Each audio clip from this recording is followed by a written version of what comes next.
درود شریف۔ اللہم صلی علی سیدنا محمد وعلی آل سیدنا محمد وبارک وسلم۔ اللہم صلی علی سیدنا محمد وعلی آل سیدنا محمد وبارک وسلم۔ اللہم صلی علی سیدنا محمد وعلی آل سیدنا محمد وبارک وسلم۔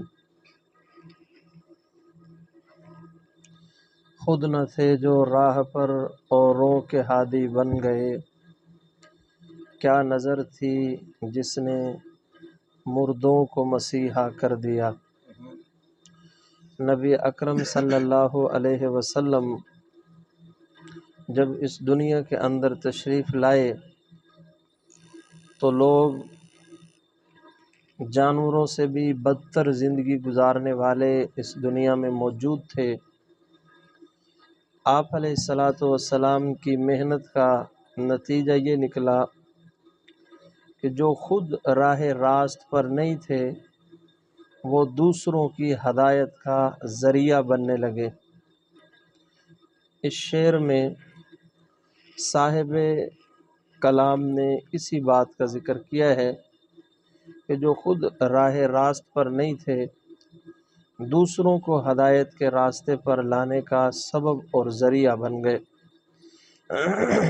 آج کی ہفتے وار مجلس ذکر میں آپ حضرات کے سامنے اسی عنوان پر چند بنیادی باتیں بیان کرنے کا ارادہ ہے، چونکہ ہماری یہ جو مجلس ہوتی ہے یہ خالصتاً تصوف کے عنوان کی مجلس ہوتی ہے، اس کے علاوہ اور کوئی عنوان ہم چھیڑنے کی کوشش نہیں کرتے۔ آپ حضرات نے تصوف کی لائن میں ایک جملہ بارہا سنا ہوگا کہ جو اللہ والے ہوتے ہیں وہ لوگوں کے دلوں پر توجہ ڈالتے ہیں۔ یہ جو توجہ ڈالنا ہے یہ کیا ہے، اس پر آج کی گفتگو ہوگی۔ دعا فرمائے کہ حق جل شانہ مجھے صحیح طور پر بات سمجھانے کی اور ہم سب کو سمجھنے اور عمل کرنے کی توفیق نصیب فرمائے۔ توجہ کا جو عمل ہے یہ احادیث مبارکہ سے ثابت ہے اور قرآن مجید سے بھی ثابت ہے۔ نبی رحمت صلی اللہ علیہ وسلم پر جب حضرت جبرائیل علیہ السلام پہلی وحی لے کر کے نازل ہوئے تو حضرت جبرائیل علیہ السلام نے آتے ہی آپ صلی اللہ علیہ وسلم سے بات کی اور فرمایا اقرأ، کہ آپ پڑھیں۔ حضور علیہ السلام نے آگے سے جواباً ارشاد فرمایا کہ ما انا بقاری، میں تو پڑھا ہوا نہیں ہوں۔ حضرت جبرائیل علیہ السلام نے پھر کہا اقرأ، آپ پڑھیں۔ حضور علیہ السلام نے پھر یہی جواب دیا ما انا بقاری، کہ میں تو پڑھا ہوا نہیں ہوں۔ تیسری بار یہی کہا۔ جبرائیل علیہ السلام نے آپ صلی اللہ علیہ وسلم کو اپنے سینے سے لگایا اور دبوچا اور اس کے بعد فرمایا اقرأ بسم ربک الذی خلق، تو آپ صلی اللہ علیہ وسلم فوراً پڑھنے لگے۔ ابھی تو کہہ رہے تھے کہ ما انا بقاری، کہ میں پڑھا ہوا نہیں ہوں، اور صرف دبوچنے کے بعد فوراً حضور علیہ السلام قرآن پڑھنے لگے۔ یہ کیا تھا؟ حضرت جبرائیل علیہ السلام نے آپ صلی اللہ علیہ وسلم کے ساتھ یہ جو اتصال کیا ہے، یہ جو سینے سے لگایا ہے، یہی توجہ کا انتقال ہے۔ حضور علیہ السلام کا پہلے یوں فرمانا کہ ما انا بقاری اور پھر فوراً صرف ایک جپھا ڈالنے کے فوراً بعد پڑھنا، یہ اس بات کی دلیل ہے کہ حضرت جبرائیل علیہ السلام اللہ رب العزت کی طرف سے کوئی ایسی چیز سینے میں لے کر کے آئے تھے جس کا انتقال ہوا آپ صلی اللہ علیہ وسلم کے سینے میں، اور اس کا یہ ہرگز مطلب نہیں ہے کہ جبرائیل علیہ السلام استاد ہو گئے، نہ، استاد ہمارے نبی ہی ہے۔ کیونکہ بارہا حضرت جبرائیل علیہ السلام جب آپ صلی اللہ علیہ وسلم کے پاس تشریف لاتے تھے تو آپ سے سوال کرتے تھے اور حضور ان سوالوں کا جواب دیتے تھے۔ تو سوال کرنا شاگردوں کا کام ہوتا ہے اور جواب دینا استادوں کا کام ہوتا ہے۔ میں نے ضمناً یہ بات عرض کر دی کسی کے ذہن میں یہ وہم اور خیال نہ آئے۔ ہاں بعض اوقات کوئی چیز ایک بندہ کسی جگہ سے آ رہا ہو تو جو بڑی عظمت والا اس جگہ پہ بظاہر نہیں گیا، اس کے پاس وہ چیز نہیں بھی ہوتی، تو پہلی دفعہ القاء ہوا، اس کے بعد جبرائیل علیہ السلام جب بھی آپ صلی اللہ علیہ وسلم کے پاس آتے، حدیث کی کتابوں میں آتا ہے بیٹھنے کی ترتیب ہی ہوتی تھی، آپ صلی اللہ علیہ وسلم دو زانوں بیٹھے ہوتے تھے، جبرائیل علیہ السلام بالکل قریب آ کے اپنے گھٹنے حضور کے گھٹنوں کے ساتھ ملا لیتے تھے۔ حالانکہ شاگرد کو اس طرح نہیں بیٹھنا چاہیے، شاگرد کو اپنے استاد کے درمیان کچھ گیپ رکھنا چاہیے۔ یہ جو اتصال تھا، جب بھی آتے تھے اور بالکل قریب لگ کر کے بیٹھتے تھے، اس اتصال کی وجہ بھی یہی توجہ کا انتقال تھی کہ جس طرح آپ صلی اللہ علیہ وسلم جواب ارشاد فرما رہے ہیں، اسی طرح آپ صلی اللہ علیہ وسلم باطنی توجہ بھی ان کے اوپر ڈال رہے ہوتے تھے۔ اس کی ایک مثال اب قرآن مجید میں ہم نے سن لی، دوسری مثال حدیث مبارکہ میں نبی اکرم صلی اللہ علیہ وسلم کے پاس ایک مرتبہ ایک نوجوان آیا، اس نے آ کر کے عرض کی کہ یا رسول اللہ، میں نے کلمہ تو پڑھ لیا ہے، مسلمان تو ہو گیا ہوں، لیکن میں زنا نہیں چھوڑ سکتا، آپ مجھے زنا کی اجازت دے دیجئے، میں مجبور ہوں، اس کے بغیر نہیں رہ سکتا۔ نبی اکرم صلی اللہ علیہ وسلم نے پہلے اسے کچھ سمجھایا، سمجھانے کے بعد آپ علیہ السلام نے اس کو قریب کیا، اور قریب کرنے کے بعد اس کے یوں سینے کے اوپر ہاتھ رکھا اور فرمایا اللہم اغفر لہ، یوں ہاتھ رکھ کر آپ صلی اللہ علیہ وسلم نے یہ جملے کہے۔ وہ صحابی کہتے ہیں کہ اس جملے کے ارشاد فرمانے کے بعد مجھے کسی گناہ سے اتنی نفرت نہیں تھی جتنی اس گناہ سے نفرت ہو گئی۔ یہ کیا تھا؟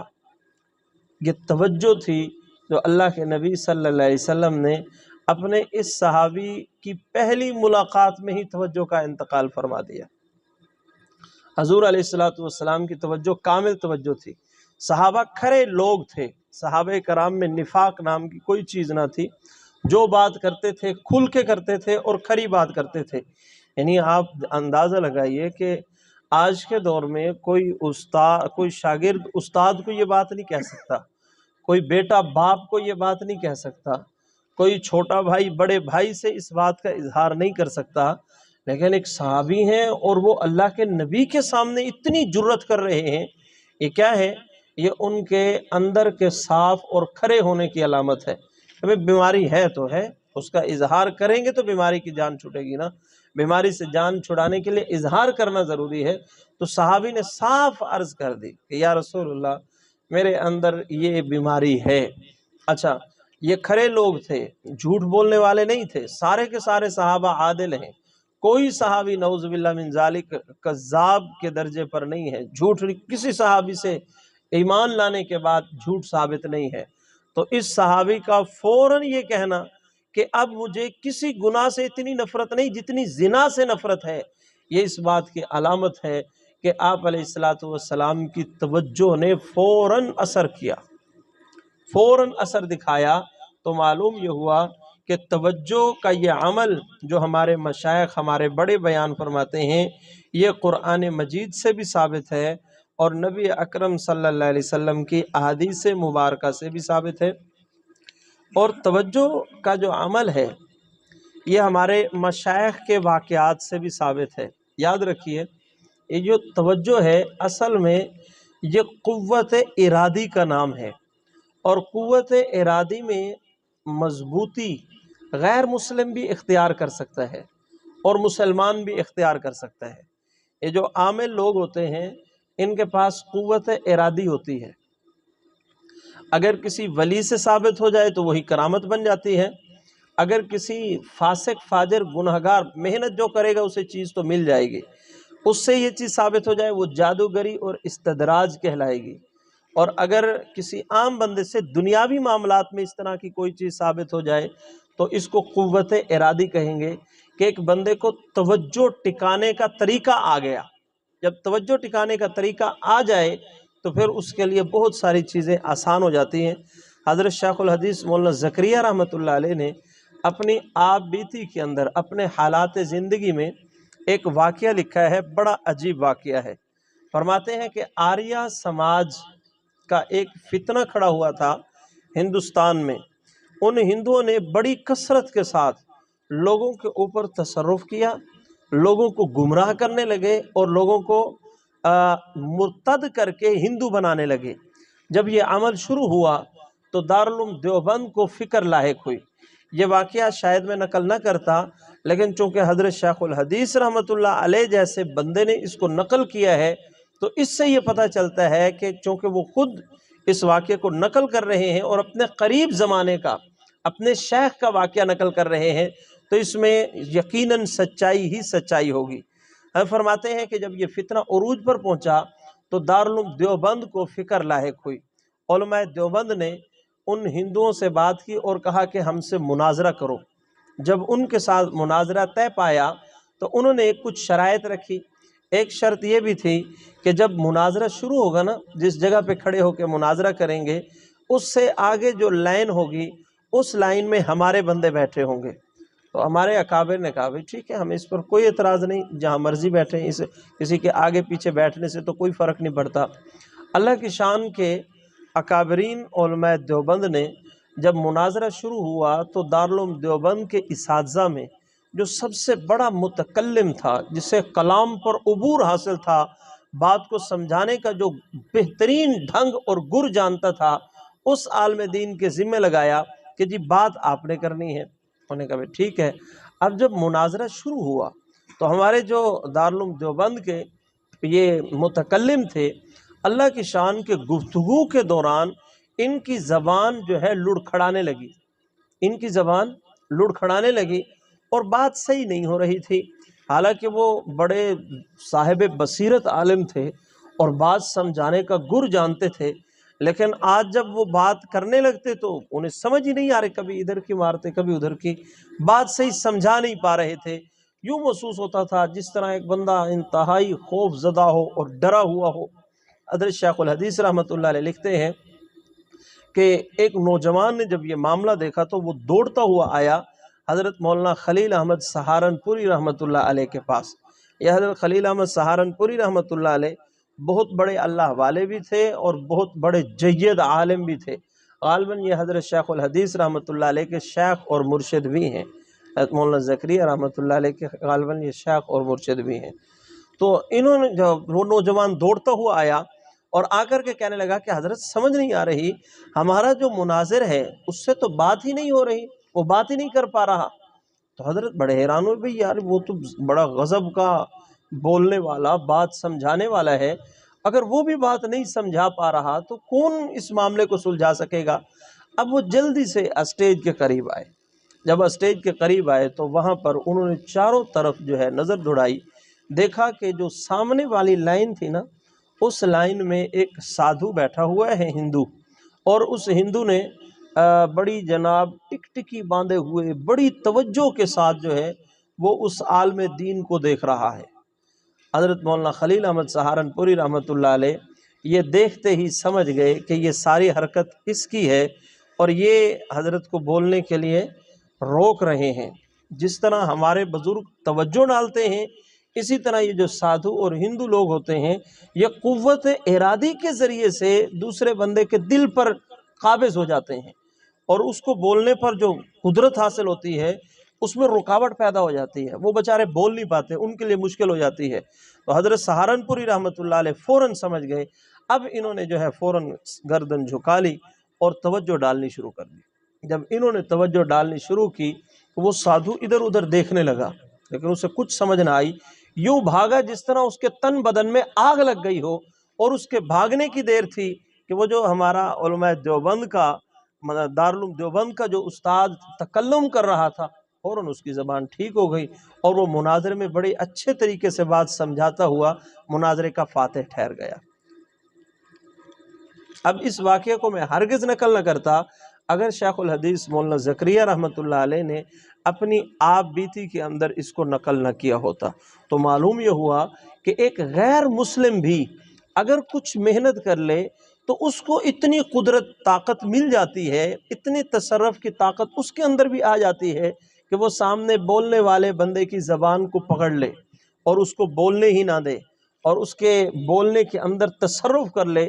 اتنی قدرت اگر غیر مسلم کو مل سکتی ہے تو ہم تو مسلمان ہیں، کلمہ گو ہیں، نبی اکرم صلی اللہ علیہ وسلم کے امتی ہیں، اگر ہم اللہ والوں کے ساتھ جڑے ہیں تو ہم اگر محنت کریں گے تو یہ چیز ہمیں بھی حاصل ہو سکتی ہے۔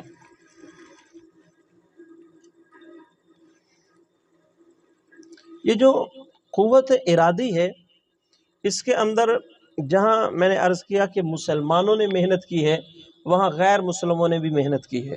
مسلمان نے جب قوت ارادی میں محنت کی تو یہ اس کی کرامت ٹھہری، یہ اس کا کشف ٹھہرا، اور غیر مسلموں کے لیے یہ لفظ صرف قوت ارادی ہی بولا جاتا ہے۔ ہمارے حضرت فضل علی قریشی رحمۃ اللہ علیہ کے ایک خلیفہ مجاز تھے، حضرت خواجہ عبد المالک چوک قریشی والے۔ ایک تو ہمارے حضرت ہیں خواجہ عبد المالک صدیقی رحمۃ اللہ علیہ، ایک دوسرے تھے خواجہ عبد المالک چوک قریشی والے، بہت بڑے اللہ والے گزرے ہیں۔ ان کے بارے میں یہ واقعہ حضرت ذوالفقار احمد نقشبندی دامت برکاتہ العالیہ نے لکھا ہے کہ ان کا جب حبس دم اور تحلیل کا سبق تھا، یعنی 8واں اور 9واں غالباً اس کا سبق تھا، اور اس سبق کے دوران ایک دن انہیں سفر کی ضرورت پیش آئی، کراچی سے سکھر کی طرف انہوں نے ٹرین پر آنا تھا، تو اسٹیشن پر پہنچے، ابھی گاڑی لیٹ تھی، تو انہوں نے سوچا کہ کاش کہ مجھے کوئی اللہ والا مل جاتا تو میں اس کے ساتھ تھوڑا مراقبہ کر لیتا، کیونکہ جو بندہ جس فیلڈ کا ہوتا ہے وہ اسی فیلڈ کے بہانے ڈھونڈتا ہے۔ یہ الگ بات ہے ہم سالک ہیں، بس چل سو چل والے سالک، جو حقیقی سالک ہوتے ہیں ان کی عادت اور مزاج یہ ہوتا ہے کہ وہ بہانے ڈھونڈتے ہیں مراقبے کے۔ ہم نے بہت سارے لوگوں کو دیکھا کہ جو تھوڑا سا وقت لے کر کے آتے ہیں، لیکن ان کی کوشش ہوتی ہے کہ تھوڑی دیر میں چلو آپ کے ساتھ بیٹھ کے مراقبہ ہی کر لیں۔ آج بھی ایسے لوگ موجود ہیں۔ تو خواجہ عبد المالک چوک قریشی والے رحمۃ اللہ علیہ، انہوں نے سوچا کہ کوئی اگر مجھے اللہ والا مل جاتا تو میں ان کے ساتھ بیٹھ کے مراقبہ کر لیتا۔ تو ان کی نظر پڑی دور ایک بندے پر جس نے سادہ چولا اور قمیض پہنی ہوئی تھی اور سر پر اس کے چھوٹی سی ٹوپی رکھی ہوئی تھی۔ تو یہ انہوں نے دیکھا بھی یہ کیا کر رہا ہے، دور سے دیکھا تو پتہ چلا بھی یہ بندہ سر جھکا کے بیٹھا، یقیناً مراقبہ کر رہا ہے۔ اب یہ دوڑتے ہوئے آئے، ان کے بالکل سامنے آ کر کے انہوں نے بھی سر جھکا لیا اور مراقبہ کرنا شروع کر دیا۔ جو ہی انہوں نے مراقبہ شروع کیا، اس بندے نے فوراً آنکھ کھول لی، اور آنکھ کھولتے ہی وہاں سے بھاگا، دور کہیں کسی اور جگہ پہ جا کے بیٹھ گیا۔ اب جب تھوڑی دیر کے بعد انہوں نے آنکھ کو کھولا، دیکھا تو وہ صاحب وہاں پر موجود نہیں۔ اب ان کو بڑی حیرانگی ہوئی، تو بلکہ کتاب میں لکھا ہے کہ رونے لگ گئے کہ میں اتنا گندا ہوں کہ ایک اللہ والا یہاں مراقبہ کر رہا تھا، اور میں نے جب اس کے ساتھ بیٹھ کر مراقبہ شروع کیا تو مجھے چھوڑ کے ہی بھاگ گیا۔ تو اب ادھر ادھر دیکھتے دیکھتے تھوڑی دور جا کر دیکھا کہ وہ ایک اور کونے میں بیٹھ کر وہی بندہ اسی طرح کیفیت میں لگا ہوا ہے کہ بظاہر مراقبہ کر رہا ہے۔ اب جب انہوں نے دیکھا تو یہ جلدی سے آئے اور ان کے تھوڑا سا پیچھے ہو کے ہٹ کے وہاں پہ بیٹھ گئے، اور انہوں نے بھی مراقبے کی نیت کر لی۔ بس مراقبے کی نیت کرنے کی دیر تھی کہ فوراً پاؤں کی کھٹک کھٹک کی آواز آئی کہ وہ جوتا پہن کے بھاگا وہاں سے۔ اب یہ دیکھ رہے ہیں بھئی یہ مجھے دیکھ کر بھاگا کیوں ہے؟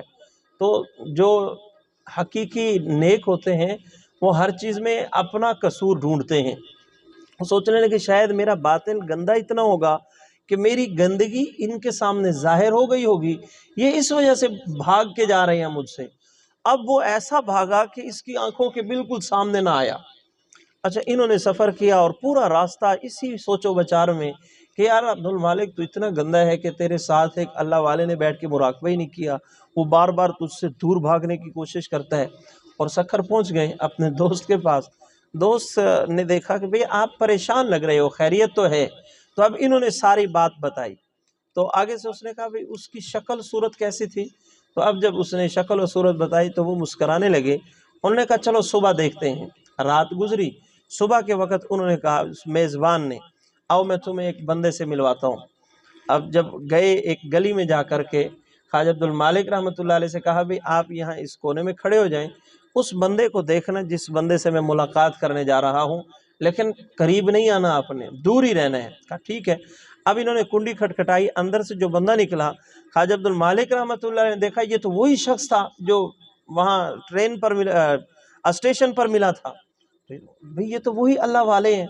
خیر ان کے ساتھ بات چیت کرنے کے بعد کلام کر کے واپس آئے تو کہنے لگے کہ یہی وہ صاحب تو نہیں تھے جو آپ کو اسٹیشن پر بھائی بالکل یہی بندہ تھا جو مجھے اسٹیشن پر ملا تھا۔ تو آگے سے وہ میزبان ہنسنے لگے اور کہا کہ یہ کوئی اللہ والا نہیں ہے بلکہ یہ ہندو ہے، یہ ہندو ہے۔ اچھا، اس کے ساتھ کلام کے دوران نا حال احوال جب پوچھنے لگے، وہ میزبان جب اس سادھو سے حال احوال پوچھنے لگا، اس نے کہا یار ایک مسلمان میرے متھے لگا، اس نے تو میرا سارا کچھ برباد کر دیا۔ ابھی کیا کیا؟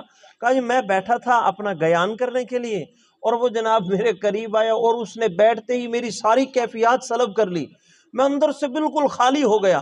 یعنی وہ جو نور تھا حضرت خواجہ عبد المالک رحمۃ اللہ علیہ کی کیفیات میں، اس نور کی چمک دمک کے سامنے جو ظلمت اور اندھیرا تھا اس سادھو کے اندر، وہ سارا کا سارا ختم ہو گیا۔ یعنی جو جادو وہ سیکھا ہوا تھا، جو عملیات پر اسے عبور حاصل تھا، وہ ساری کی ساری کیفیات ختم ہو گئی۔ یہ کیا ہے یہ بات؟ اچھا، خواجہ عبد المالک رحمۃ اللہ اس وقت اسباق کر رہے تھے، اور یہ حقیقت ہے کہ جس کو یہ نعمت ملتی ہے عموماً ایک عرصہ گزر جاتا ہے، ان کو پتہ ہی نہیں ہوتا کہ مجھے اتنی بڑی نعمت مل چکی ہے۔ لیکن ہوتی بڑی عجیب چیز ہے کہ انسان، میں اکثر کہا کرتا ہوں، بلکہ کئی حضرات ہیں جو مجھے کہتے ہیں کہ بعض اوقات آپ ایک چیز سمجھانے کی کوشش کر رہے ہوتے ہیں لیکن نظر اس طرح آتے جس طرح آپ نا وہ بے چینی کی کیفیت میں ہے کہ اس چیز کو کن لفظوں میں میں پرو کر لوگوں کے سامنے واضح کروں اور بندے کو بات سمجھ آ جائے جو میں کہنا چاہتا ہوں۔ یہ ہے توجہ جس کے ذریعے سے اندر کی ظلمت، اندر کا اندھیرا اور باطل کی جو خرافات ہیں وہ دور ہو جایا کرتی ہیں۔ اور یہی قوت ارادی، یہ جو میجک شو والے ہوتے ہیں ان کے پاس بھی یہ قوت ارادی ہوتی ہے۔ حضرت سید زوار حسین شاہ رحمۃ اللہ علیہ پیر ذوالفقار احمد نقشبندی دامت برکاتہ العالیہ کے شیخ اول ہیں۔ انہوں نے ایک واقعہ لکھا ہے کہ ہمارے پاس ایک مرتبہ ایک میجک شو والا آیا، اس نے کہا کہ میں کل 8 بجے آؤں گا اور آپ کے یہاں میجک شو کریں گے۔ تو اس نے مزید کہا کہ آپ اتنے گھڑیاں جو ہے نا وہ لگا لینا ارد گرد جہاں وہ پروگرام ہوگا نا وہاں گھڑیاں، اب گھڑیاں بہت ساری لگا دی گئی۔ تو اب 8 بج گئے لیکن وہ نہ آیا، 8:15 ہو گئے وہ نہ آیا، 8:30 ہو گئے وہ نہ آیا۔ 9 بجے کے قریب وہ صاحب آئے، اور جو ہی آیا تو کہنے لگا میں نے وقت کی پابندی کی اور میں الحمدللہ وقت پر ہی آپ کے پاس آیا۔ لوگوں نے کہا آپ کا دماغ خراب ہے، آپ وقت پہ آئے ہیں، آپ پورا گھنٹہ لیٹ ہیں۔ کہا میں نے کیا کہا تھا؟ لوگوں نے کہا بھئی آپ نے کہا تھا 8 بجے آ جاؤں گا۔ تو اس نے کہا دیکھو گھڑیوں کو، جب گھڑیوں کو دیکھا تو 8 بجی ہوئی تھی۔ وہ ساری گھڑیاں بھی پیچھے ہو گئی، لوگوں نے جلدی سے ہاتھوں کو دیکھا تو جو ہاتھ میں گھڑی بندھی ہوئی تھی اس پر بھی ابھی 8 بجے تھے، 9 بج چکے تھے حقیقت میں، لیکن جب گھڑیوں میں دیکھا تو 8 بجے۔ یہ کیا ہے؟ یہ قوت ارادی ہے۔ جب قوت ارادی کے اندر ایک بندے کو مضبوطی حاصل ہو جاتی ہے پھر اس کو یہ کیفیت مل جاتی ہے۔ پیر ذوالفقار احمد نقشبندی دامت برکاتہ العالیہ نے ایک قوت ارادی کا واقعہ لکھا ہے کہ انگلینڈ میں ایک شو ہوا، میجک شو۔ اس میں جو میجک شو کرنے والا تھا اس بندے نے کہا کہ ٹیلی ویژن میں وہ میجک شو ہوا اور پورا انگلینڈ دیکھ رہا تھا۔ اس نے کہا اچھا جو بندہ اس پروگرام کو دیکھ رہا ہے وہ اپنے ہاتھ کے اندر کوئی لوہے کی چیز اٹھا لے۔ اب جس بندے کے ہاتھ جو چیز لگی، اسٹیل، لوہا، جو کسی نے چاقو اٹھا لیا، کسی نے چمچی اٹھا لی، کسی کے ہاتھ میں گاڑی کی چابی تھی وہ اٹھا لی۔ اب ان کو کہا کہ اس کو اپنے ہاتھ میں دبوچ کے رکھو۔ انہوں نے جب اسے دبوچ کر کے رکھا تو اس نے کوئی منتر پڑھا اور جب جو ہی اس طرح کیا، جس کے ہاتھ میں جو چیز تھی وہ ٹیڑھی ہو گئی۔ کسی کے پاس چابی تھی تو ٹیڑھی ہو گئی، چمچی تھی تو ٹیڑھی ہو گئی، چھری یا چاقو تھا تو وہ بھی ٹیڑھا ہو گیا۔ اور وہ ٹیلی ویژن میں بیٹھ کے جو لوگ گھروں کے اندر بیٹھے ہیں ان کی اشیاء کے اوپر اس نے تصرف کر لیا۔ یہ ہے قوت ارادی۔ غیر مسلم کو بھی یہ چیز مل سکتی ہے اگر وہ محنت کرے، اور اصل یہ میدان جو ہے مسلمان کی محنت کا ہے۔ اس میدان میں حقیقت میں ایک مومن کامل کو محنت کرنی چاہیے اور وہ اس سے فائدہ اٹھا سکتا ہے حقیقی۔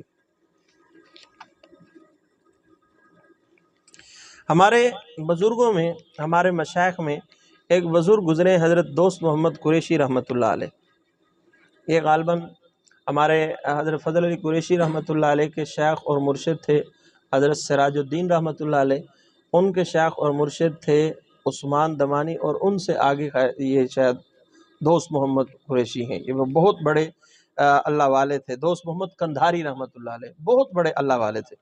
دوست محمد قندھاری رحمۃ اللہ علیہ کے پاس ایک مرتبہ افغانستان سے ایک بندہ آیا، کہا کہ میں نے بیعت تو نہیں ہونا لیکن آپ کی خانقاہ میں کچھ عرصہ رہنا ہے۔ انہوں نے فرمایا بھائی شوق سے رہو، تو کہنے لگا نہیں آپ اتنے خوش نہ ہو، شوق سے رہیں، میری خوراک سنیں پہلے جی کیا، میں روزانہ پورا ایک بکرا کھاتا ہوں، پورا بکرا اکیلا کھا جاتا ہوں، بڑے والا بکرا، اور اس کے ساتھ جو روٹیاں ہیں وہ اس نے یعنی گنتی نہیں بتائی، اتنی روٹیاں یہ ڈھیر لگا ہوا، وہ انبار، اتنی روٹیاں میں کھا جاتا ہوں۔ حضرت مسکرائے اور فرمایا ٹھیک ہے آپ رہو، ہمیں کوئی اعتراض نہیں ہے۔ تو اب جب شام کا وقت ہوا، سارے مریدین بیٹھے ہوئے تھے، تو حضرت نے جو باورچی تھا اس سے کہا بھائی ان کے لیے کھانا لگاؤ۔ اور یہ جو ملا احمد، ان کا نام ملا احمد تھا، بہت بڑے عالم بھی تھے، بہت بڑے سالک بھی تھے، صوفی بھی تھے۔ اچھا کھاتے اتنا تھے اور ساری رات پھر جاگتے بھی تھے، عشاء کے وضو سے صبح کی نماز مسلسل پڑھتے تھے، کئی سال تک ان کا یہ معمول رہا، صرف کھانے پر زور نہیں تھا۔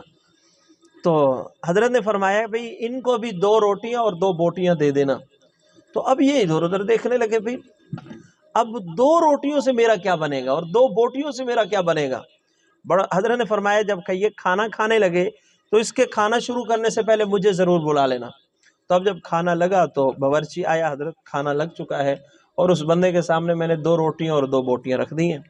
اب وہ بڑے عجیب اس کی کیفیت کہ بھئی میں تو آج بھوکا مر گیا، میرا کس طرح گزارا ہوگا، 2 بوٹیاں میں 2 بوٹیاں کھاؤں گا اور 2 روٹیاں کھاؤں گا۔ اب جو ہے حضرت جو ہے اس کے قریب بیٹھ کے کہا بھی کھانا کھاؤ۔ اب وہ کھانا کھانے لگا، اس کی سوچ یہ تھی، ایک تو تھے نا کہ جو مہمان ہو وہ میزبان کو دیکھ کر کم کھائے، لیکن اس کی کوشش یہ تھی کہ جو روٹی ہے نا اس کا میں اتنا بڑا لقمہ بناؤں کہ 1-2 لقمے ہی ہوں ان 2 روٹیوں کے، تاکہ اسے پتہ چلے کہ میں کتنا کھاتا ہوں۔ اب جو لگا وہ روٹیاں توڑنے، اس سے پہلی روٹی ہی ختم نہ ہوئی اور 1 بوٹی ختم نہ ہوئی، پیٹ بھر گیا۔ ہم نے فرمایا اور کھاؤ، حضرت اور نہیں کھایا جاتا۔ ہم نے فرمایا ابھی تو تم کہہ رہے تھے کہ میری اتنی خوراک ہے، پتہ نہیں آپ نے میرے ساتھ کیا کر دیا، مجھ سے تو مزید میرا تو پیٹ ہی بھر گیا ہے، مجھ سے مزید کھایا ہی نہیں جا رہا۔ تو ہم نے فرمایا اب تمہاری یہی خوراک رہے گی۔ یہ کیا تھا؟ یہ حضرت کی توجہ تھی، جو حضرت نے اس پر توجہ ڈالی، اس توجہ کا اثر تھا کہ اللہ رب العزت نے جو کھانے کا اس کو چسکا لگا ہوا تھا، اس چسکے کو اس سے سلب کر لیا گیا۔ ہمارے ایک بزرگ گزرے ہیں حضرت خواجہ سعید احمد قریشی رحمۃ اللہ علیہ، بہت بڑے اللہ والے گزرے ہیں، ہمارے سلسلے کے مشائخ میں ان کا نام بھی آتا ہے۔ ان کے بارے میں آتا ہے، یہ خود لکھتے ہیں کہ میں روزانہ پورے شہر پر توجہ ڈالتا ہوں، اور فرماتے تھے کہ شہر میں بعض لوگوں کے قلوب اتنے گندے ہیں کہ توجہ ان سے ٹکرا کے واپس آتی ہے، اور اس توجہ کے اندر آواز ہوتی ہے کہ میرے لیے اس دل کے اندر کوئی جگہ نہیں ہے۔ تو اس سے یہ بھی معلوم ہوا کہ بعض دل اتنے زنگ آلود ہو جاتے ہیں، اتنے گندے ہو جاتے ہیں کہ مشائخ کی توجہ ان دلوں پر اثر ہی نہیں کرتی، ان دلوں کی تبدیلی کا عمل اللہ رب العزت مفقود کر دیتے ہیں، ختم کر دیتے ہیں، ان کے لیے محرومی جو ہے وہ ان کا مقدر بن جاتی ہے۔ ہمارے حضرت خواجہ عبد المالک صدیقی رحمۃ اللہ علیہ وہ فرمایا کرتے تھے کہ اچھا یہ جو ایک ہے توجہ، یہ جو ظاہری توجہ ہے کسی کام کے اندر، اور ایک یہ ہے کہ کسی بندے کا دل صاف کر دیا جائے، کسی بندے کو مقام ولایت تک پہنچا دیا جائے، اس توجہ کو کہتے ہیں خصوصی توجہ۔ خصوصی توجہ ڈالنے کے معاملے میں شیخ خود مختار نہیں ہوتا، یہ بات یاد رکھیے۔ خصوصی توجہ عموماً ذہن میں آتا ہے یار اگر ہمارے حضرت اتنے ہی کار آمد ہیں تو پھر ایک ہی توجہ ڈالیں اور ہمارا کام بن جائے۔ خواجہ عبد المالک رحمۃ اللہ علیہ فرمایا کرتے تھے دل تو کرتا ہے کہ ایک توجہ ڈال کے پورے مجمع کو تڑپا کے رکھ دوں، لیکن کیا کروں، اوپر سے اس بات کی اجازت نہیں ہے۔ یہ جو خصوصی توجہ ہے یہ ہر بندے پر ڈالنے کی اجازت شیخ کو بھی نہیں ہوتی۔ بہت کم اس طرح ہوتا ہے کہ اللہ رب العزت کی طرف سے اجازت لے کے کوئی شیخ کہہ دیتا ہے کہ بھئی مانگو جو کچھ مانگتے ہو، جس طرح حضرت خواجہ باقی باللہ رحمۃ اللہ علیہ نے اپنے باورچی سے کہا تھا، یہ بہت کم ہوتا ہے، ورنہ شیخ اور مرشد کئی چیزوں میں اللہ رب العزت کے امر کا محتاج ہوتا ہے۔ حضرت امام ربانی مجدد الفسانی رحمۃ اللہ علیہ فرماتے ہیں کہ اس سلسلے میں، یعنی ہمارے سلسلہ عالیہ نقشبندیہ کے جو مشائخ ہیں، بظاہر یہ بہت ٹھنڈے لگتے ہیں لیکن ہوتے بہت قوی التوجہ ہیں، ان کی توجہ بہت تیز ہوتی ہے۔ ہمارے سلسلہ عالیہ نقشبندیہ کے مشائخ کی توجہ بہت تیز ہوتی ہے، اور جب کسی بندے کو، ہمارے ہاں تو یہی ہے، ہمارے حضرت دامت برکاتہ العالیہ اللہ رب العزت ان کا سایہ ہمارے سروں پہ تا حیات قائم اور دائم رکھے، حضرت نے تو ہمیں اجازت بیعت اور خلافت کے بعد جو پہلی ملاقات تھی، اس ملاقات میں توجہ ڈالنے کا طریقہ بتا دیا تھا کہ تم نے اس طرح دو لوگوں کے دلوں پر توجہ ڈالنی ہے۔ لیکن افسوس ہوتا ہے کئی خانقاہوں میں بیٹھے ہوئے جن کے ہزاروں مریدین ہیں، ان کو توجہ کا پتہ ہی نہیں ہوتا۔ یعنی اتنا تو پتہ ہے کہ بزرگ توجہ ڈالتے تھے، جب ان کے ساتھ بات ہو کہ آپ کس طرح توجہ ڈالتے ہیں، نہیں یہ تو ہمیں پتہ ہی نہیں ہے کہ توجہ کس طرح ڈالی جاتی ہے، بچاروں کو ان چیزوں کا پتہ ہی نہیں ہوتا۔ اور یہ میرے ذہن میں یہ بات تھی کہ یہ میرا ذاتی تجربہ ہے، لیکن آج میں نے زبدۃ السلوک پیر ذوالفقار احمد نقشبندی کی کتاب کا مطالعہ کیا تو مجھے اس کتاب میں یہ بات ملی، من نوعاً یہی جملہ پیر ذوالفقار صاحب نے بھی لکھا ہے۔ وہ بھی فرماتے ہیں کہ بڑی بڑی خانقاہیں ہیں اور ان خانقاہوں کو چلا رہے ہیں، لاکھوں مریدین ہیں، اور توجہ ڈالنے کا پتہ ہی نہیں ہے کہ کسی مرید پر توجہ کس طرح ڈالنی ہے، اس چیز کا پتہ ہی نہیں ہے۔ توجہ کا جو عمل ہے، اس سے سالک کی بڑی تیزی کے ساتھ ترقی ہو جاتی ہے، اور ہمارے ساتھ ذاتی طور پر اس کی بہت ساری مثالیں موجود ہیں۔ میں یہ بات، چونکہ ہمارا جو مجمع ہے وہ زیادہ باہر کا مجمع نہیں ہے، اور میری کوشش بھی یہی ہوتی ہے کہ جو ہماری ماہانہ مجلس ذکر ہو اس میں اجتماعی بات ہو، لیکن جو ہماری ہفتے وار، پچھلے مجلس ذکر میں بھی میں نے یہ بات عرض کی تھی کہ ہماری اصل مجلس ذکر ہفتے وار ہی ہے، ماہانہ اس میں ہمیں بھی پتہ نہیں ہوتا ہم کیا کہہ رہے ہیں، بہت ساری ٹینشنیں ہوتی ہیں۔ ہفتے وار مجلس ذکر میں بندہ ہر بات کھل کے کہہ لیتا ہے، اور اس میں مقصود یہی ہوتا ہے شوق دلانا کہ حضرت سے اگر ہم بیعت ہوئے ہیں نا تو اسباب کی ترتیب میں چلیں، یہ حقائق ہیں جن کو تسلیم کرنا پڑے گا۔ ہمارے سلسلہ عالیہ نقشبندیہ کے مشائخ کی توجہ بڑی قوی اور مضبوط قسم کی توجہ ہوتی ہے، اور جتنا باادب ہو کر اپنے شیخ اور مرشد کی مجلس کے اندر آپ حضرات بیٹھیں گے اتنا ہی فیض پائیں گے۔ ایک ہے وقوف قلبی اور ایک ہے رابطہ قلبی۔ آج کے جو سالکین اکثر یہ کہتے ہیں کہ بھئی یار میں سبق بھی کرتا ہوں، مراقبے وغیرہ بھی ہوتے ہیں، لیکن میری کیفیات نہیں بنتی۔ اس کیفیت کے نہ بننے کی وجہ کیا ہے؟ دو وجہ ہیں۔ میں پہلے عرض کیا کرتا تھا ایک وجہ، لیکن آج کے مطالعے سے مجھے معلوم ہوا کہ دو وجوہات ہیں جن کی وجہ سے ایک سالک کی ترقی نہیں ہوتی۔ پہلی وجہ یہ کہ وہ وقوف قلبی نہیں کرتا۔ وقوف قلبی کرنا بہت ضروری ہے، بلکہ امام ربانی مجدد الفسانی رحمۃ اللہ علیہ نے لکھا ہے کہ جو سالک سبق تو مکمل کرتا ہے لیکن وقوف قلبی کرنے کی اسے عادت نہیں ہے، مرشد کو چاہیے کہ اس کا سبق بند کرا دے اور اسے کہے کہ تو صرف وقوف قلبی کیا کر۔ جب وقوف قلبی کی عادت بن جائے پھر سبق شروع کرے، اس کی وقوف قلبی کرے۔ وقوف قلبی کیا ہے؟ وقوف کہتے ہیں ٹھہرنے کو، کسی چیز کو روکنے کو، دل کو روک لینا اس بات کی طرف کہ اللہ کی رحمت میرے دل پر پڑ رہی ہے اور میرا دل اللہ اللہ کہہ رہا ہے۔ یہ جو مشائخ کے اسباق میں لکھا ہوتا ہے کہ 24 گھنٹے یہ دھیان رکھو کہ میرا دل اللہ رب العزت کی طرف متوجہ ہے اور میرا دل اللہ اللہ کہہ رہا ہے، اس کو کیفیت میں اختیار کریں۔ ان کو لفظوں کی بجائے جب کیفیت میں انسان اختیار کرتا ہے، پھر خواجہ عزیز الحسن مجذوب رحمۃ اللہ علیہ کی طرح بندہ لطیفے سنا کے ہنسا بھی رہا ہوتا ہے اور دل پھر بھی اللہ کو یاد کر رہا ہوتا ہے۔ یہ کیفیت انسان کو وقوف قلبی سے ملتی ہے۔ تو وقوف قلبی اس کا طریقہ سیکھیں، شیخ سے سیکھیں۔ میں نے حضرت جی سے ایک مرتبہ یہ بات عرض کی تھی کہ حضرت بہت سارے ہمارے پیر بھائی ہوتے ہیں جو خانقاہ میں آپ کے سامنے کوئی چیزیں کھول کھول کے بیان نہیں کر سکتے، وہ کئی مرتبہ میرے پاس آ جاتے ہیں، بھئی یہ ہمیں سبق سمجھا دو، یہ چیز سمجھا دو۔ تو حضرت نے فرمایا نہیں، آپ ان سب کے لیے منیٹر کی طرح ہیں، آپ انہیں سمجھا سکتے ہیں، اور منیٹر کلاس میں سب سے زیادہ نکمہ ہوا کرتا ہے۔